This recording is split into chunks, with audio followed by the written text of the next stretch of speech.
हमारा chapter start हो रहा है, चैप्टर 6, और आज पहला दिन है और चैप्टर का नाम है उत्पादन फलन। Right, MP board Hindi medium economics 12th।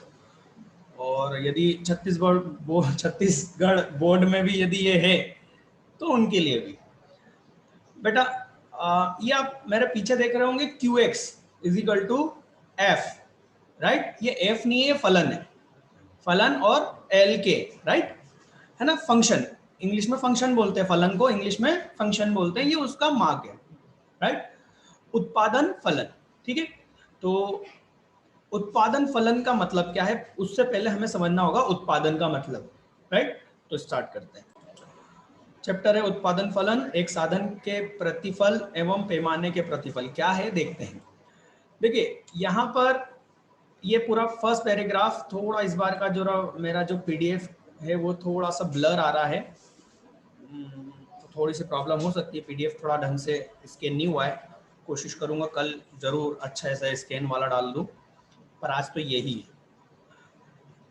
तो यहाँ पर ध्यान दें, उत्पादन का मतलब क्या है, उत्पादन क्यों होता है और उत्पादन का मतलब क्या है।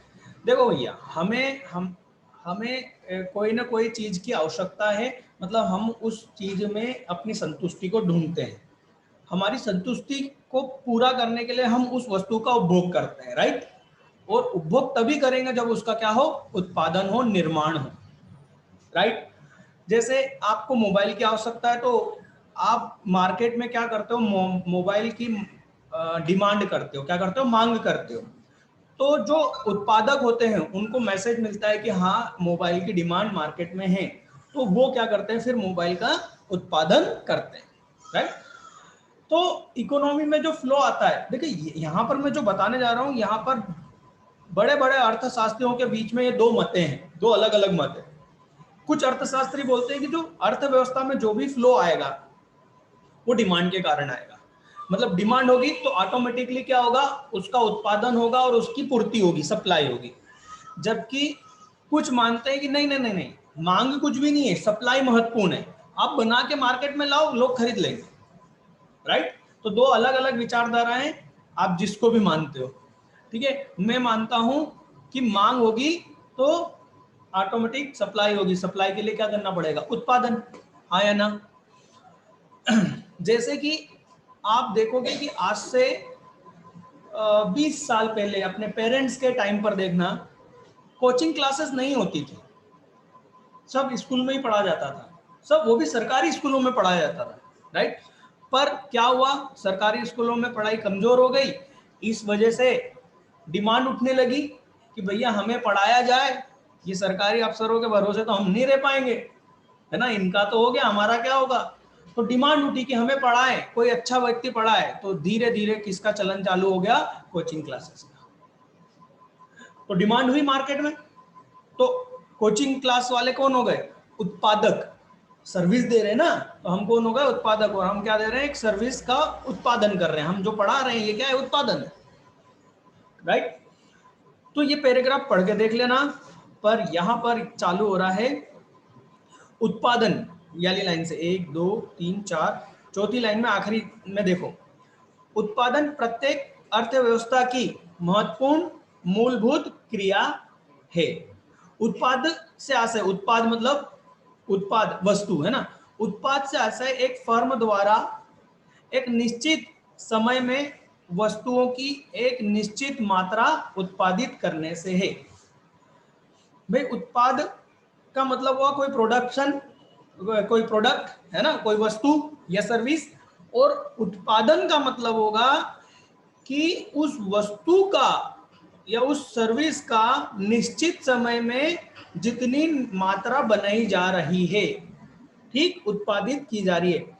अर्थात उसमें देखो, एक फर्म एक निश्चित समय में वस्तुओं की जितनी मात्रा उत्पादन करती है, जितनी भी मात्रा में उत्पादन करती है, वही उस फर्म का उत्पादन कहलाता है। ये जो आगे ऊपर लिखा है ना, उत्पाद से अभिप्राय, ये उत्पादन से अभिप्राय है।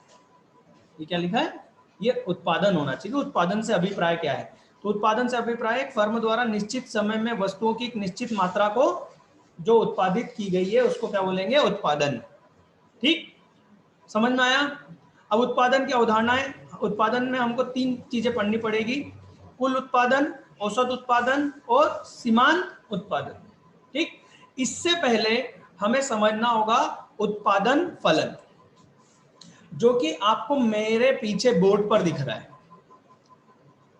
उत्पादन फलन का मतलब है QX, बेटा वो गेट लगा देना।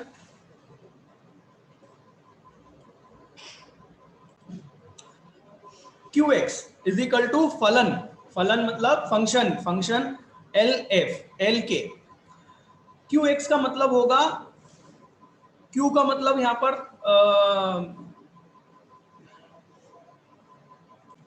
Q का मतलब क्वांटिटी, Q का मतलब क्वांटिटी मतलब मात्रा, X का मतलब वस्तु का नाम। जैसे मोबाइल का फलन देखने जा रहे हैं अपन, तो क्वांटिटी ऑफ मोबाइल, ठीक, मतलब कि कितना उत्पादन होगा। उत्पादन की मात्रा निर्भर करती है किस पर? L और K पर। उत्पादन फलन का मतलब में यहां पर जो फलन वाला जो चिन्ह है ना बेटे, वो क्या बता रहा है कि ये जो QX है, मतलब कितनी मात्रा में उत्पादन होगा, ये निर्भर करेगा किस पर? L और K पर निर्भर करेगा।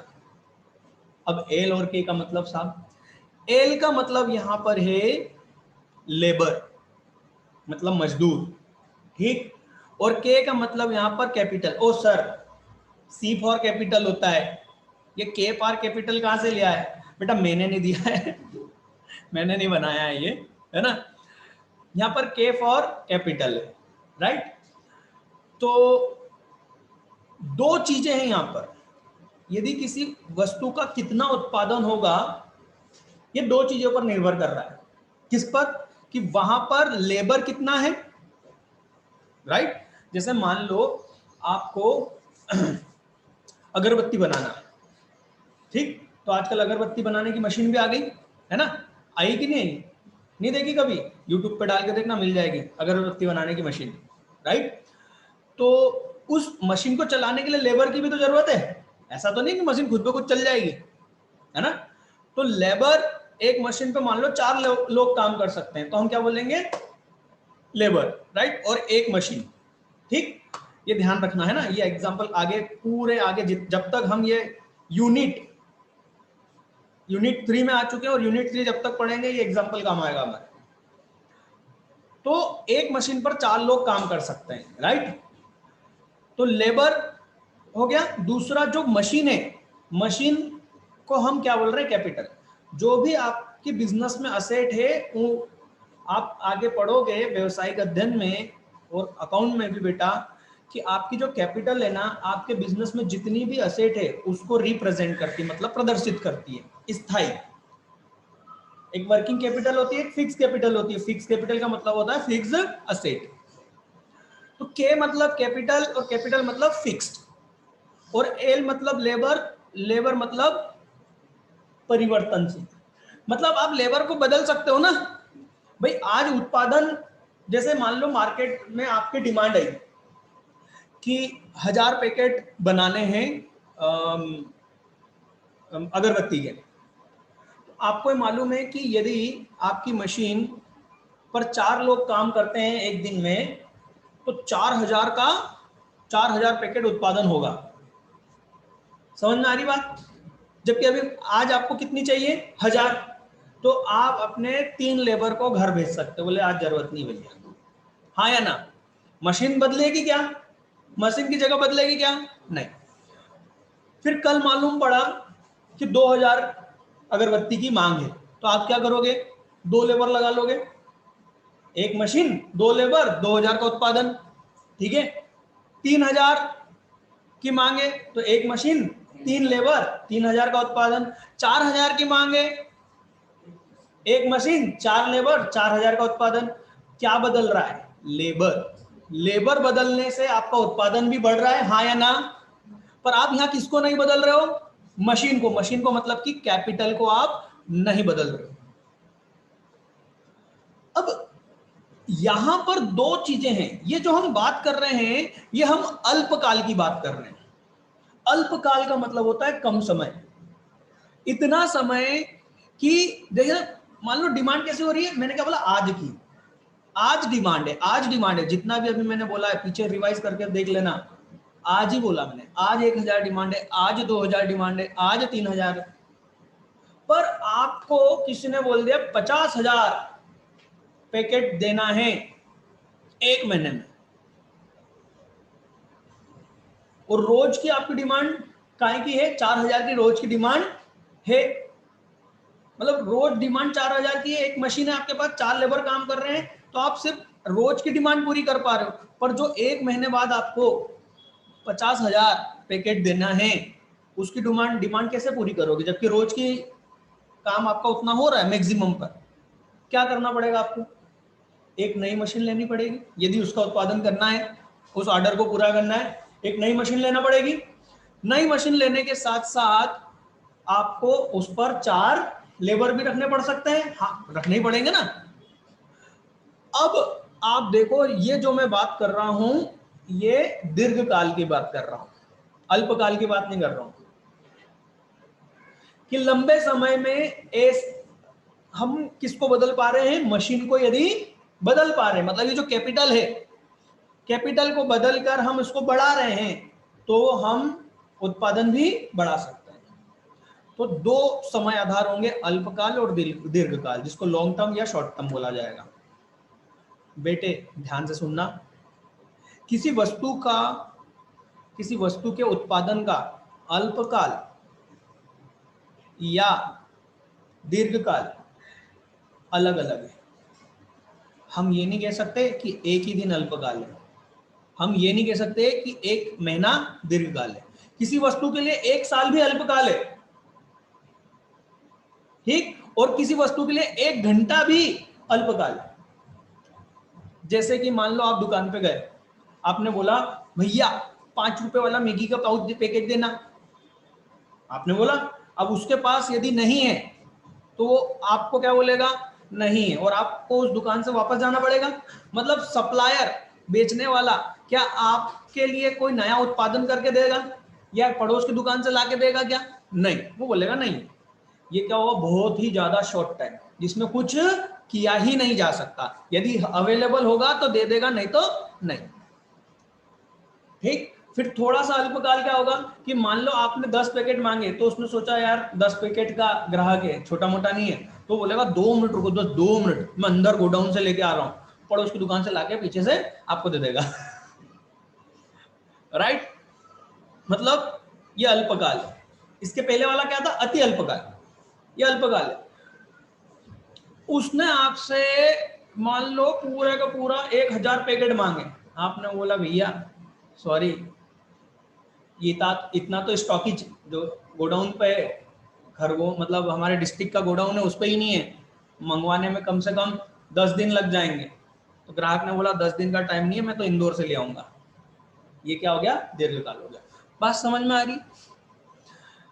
तो हम लोग, अब जब तक मैं ना बोलूं कि हम दीर्घकाल में बात कर रहे हैं, तब तक हम काय में बात कर रहे हैं, अल्पकाल में बात कर रहे हैं। और अति अल्पकाल की तो बात करेंगे ही नहीं, क्योंकि उसमें कोई स्टडी हो ही नहीं सकती। क्लियर, जब तक आगे के सारे चैप्टर, मैं क्लियर बोल रहा हूं, आगे के जितने भी चैप्टर हैं उनमें मैं जब तक ये ना बोलूं कि हम दीर्घकाल में बात कर रहे हैं, तब तक हम किस में बात कर रहे हैं, अल्पकाल। अब अल्पकाल की शर्त क्या हो गई कि हम सिर्फ लेबर को बदल सकते हैं, किसको, लेबर को, कैपिटल को या फिक्स चीज को, मशीन को हम नहीं बदल सकते। क्लियर। अब यहां पर चालू होता है उत्पादन फलन। ये क्या था, ये तो भैया सिर्फ आरती थी कथा की, है ना। अभी तो अपन देवी देवताओं को बुला रहे थे कि आओ महाराज हम कथा आरंभ करते हैं। अब यहां से चालू हो रही है कथा, ठीक है। चलो उत्पादन फलन पे आ जाओ। उत्पादन फलन आपको मिलेगा पेज नंबर 67 पे। अब मैंने ये बोर्ड पर क्यों लिखा बेटा, क्योंकि आपके नोट्स में जो दिया हुआ है वो मेरे को जमा नहीं। देखते हैं उत्पादन फलन। उत्पादन फलन की अवधारणा को समझने के लिए फलन शब्द का अर्थ जानना आवश्यक है। क्वेश्चन आता है, बिल्कुल आता है। उत्पादन फलन को समझाइए, बिल्कुल आता है ना। एक और चीज बेटा, मैं सिर्फ आईएमपी चीज ही पढ़ा रहा हूं इस साल, इसलिए जो भी पढ़ रहे हैं अपन आईएमपी ही पढ़ रहे हैं, ठीक है। फलन शब्द गणित की एक शाखा चलन कलन से लिया गया है, मतलब गणित का है ये। दो परिवर्तनशील चरों के बीच पारस्परिक निर्भरता के संबंध को व्यक्त करता है। दो चीजें क्या है, परिवर्तनीय है, मतलब कि चर है, जिनका मान बदल जाए उसको क्या बोलते हैं, चर। तो उत्पादन किसी व्यवसाय में, किसी फैक्ट्री में किसी वस्तु का उत्पादन भी चर है। क्यों? क्योंकि बदलता है, आज 1000 का उत्पादन, कल 2000 का उत्पादन, राइट। और उसके उत्पादन के जो साधन है, तो यहां पर उत्पादन के दो साधन लिए अपन ने, एक लेबर और एक मशीन, राइट। तो उत्पादन के साधन में, लेबर में हमने परिवर्तन करा, तो वो भी क्या हो गया, चर। उत्पादन के साधन भी चर हो गए, और दूसरा उत्पादन की संख्या, कितने प्रोडक्ट, क्वांटिटी हमने उत्पाद करी, ये भी क्या हो गए, चर। तो दोनों के बीच क्या कर रहा है, दो चरों के बीच में पारस्परिक निर्भरता। पारस्परिक निर्भरता मतलब कौन किस पर निर्भर करता है। तो कितना उत्पादन होगा, ये किस बात पर निर्भर करेगा, कि साधन कितने होंगे उत्पादन के, लेबर कितनी और मशीन कितनी। तो मशीन और लेबर पर निर्भर कर रहा है उत्पादन की संख्या। क्लियर? अर्थशास्त्र के विभिन्न सिद्धांतों की व्याख्या में दो प्रकार के चरों का प्रयोग किया जाता है। उनमें से कुछ चर तो स्वतंत्र व्यवहार करते हैं, जिन्हें स्वतंत्र चर कहते हैं, तथा कुछ चर अपना स्वतंत्र अस्तित्व नहीं रखते और दूसरों के दूसरे चरों पर निर्भर होते हैं, उन्हें आश्रित चर कहते हैं। बेटा, दो चर हैं, स्वतंत्र और आश्रित।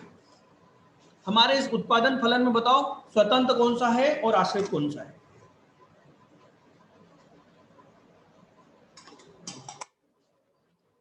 क्या पूछा मैंने? ये जो उत्पादन फलन दिख रहा है मेरे पीछे, मैंने क्या कहा, ये क्वांटिटी, क्वांटिटी निर्भर करती है किस पर, एल और के पर। तो दो प्रकार के चर होते हैं, कौन कौन से, एक आश्रित और एक स्वतंत्र। तो तुमको ये नहीं समझ में आ रहा कि ये आश्रित है इस पर, ये तो स्वतंत्र हुआ ना, कि लेबर अपन कितने भी कर सकते हैं, तो लेबर जितने करेंगे उतना उत्पादन होगा।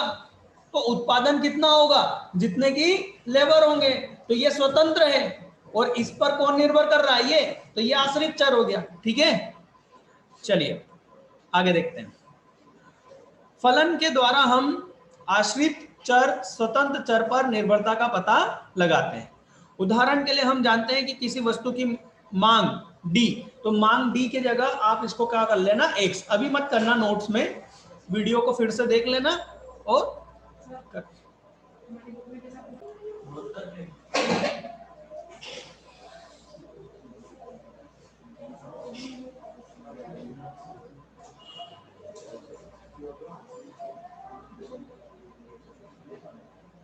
क्या है सर? उत्पादन के फलन, उत्पादन के फलन में उसने वैसा लिखा ही नहीं, एक्सप्लेन नहीं करा।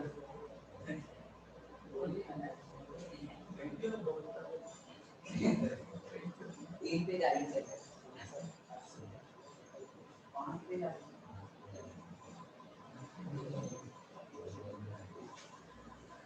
ऐसे ही ज्यादा पेज होते हैं, ये अच्छी ज्यादा ये करेंगे।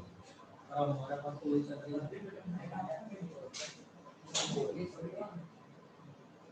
कोई नहीं होती हमारे पास, पुरानी मांगा तो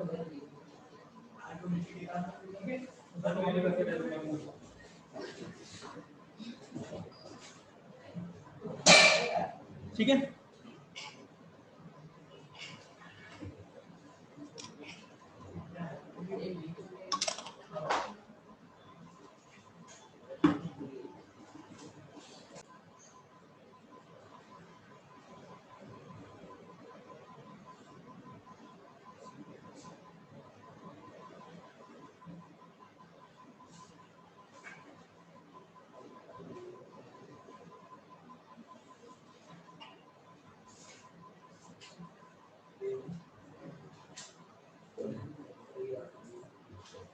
रुको, तो बिल्कुल क्यों नहीं, मैंने पहले ही बोल दिया कि IMP पढ़ा रहा हूँ मैं।